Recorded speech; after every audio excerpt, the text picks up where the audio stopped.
Okay guys, we're talking about this diving flashlight, so I'm going to give you an overview of its features, tell you what I've been using it for, and anything you maybe need to know about or anything that could be improved. So yeah, it's a diving flashlight. It's waterproof, rated up to taking it down to 80 feet under the water. So I'm not a diver, I don't use it for that. What I use it for primarily is coasteering, which is a sort of high energy activity where you're exploring the coastline, okay?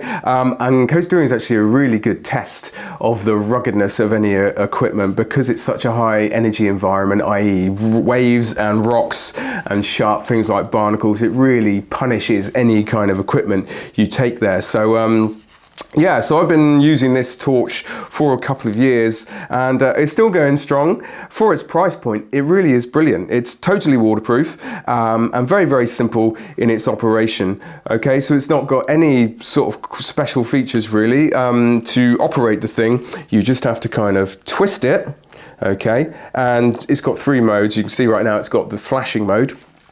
To change the modes, you've got to kind of turn it off.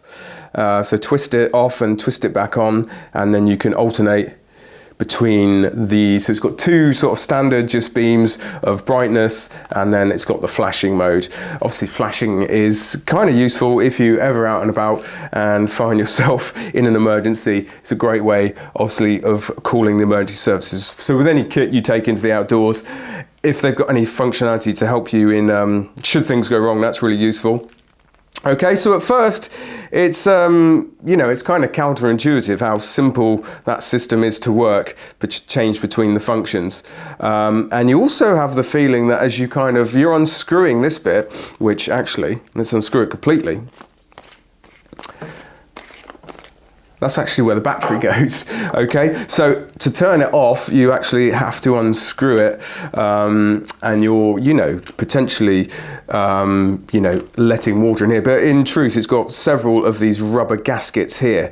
So as long as you don't, you know, you only have to unscrew it like an absolute minute amount. Like I say, the proof's in the pudding. I've been using this for a few years and it's still going strong. Never had any problems with it at all. So it's kind of weird to turn it off. You just loosen it off a bit. Very, very simple. One downside is the attached leash that it comes with is very, very thin, and my one did actually break. Okay, so I've kind of replaced it with another one now. So that is one thing to watch out for. Again, for the price point, you can't really complain. It's not ridiculously bright. You know, it's absolutely fine for personal navigation. You can definitely find your way along in the dark.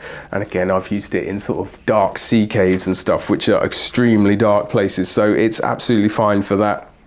If you want something that's significantly brighter, you're going to have to spend quite a bit more money. So yeah, for the amount of money this thing costs, it really is fine. Charging must be done externally. It comes with its own little charger. Okay, and then it just slots in there. Okay, very, very simple to use, no problems at all. So there it is, guys. Very, very simple, very, very useful waterproof torch.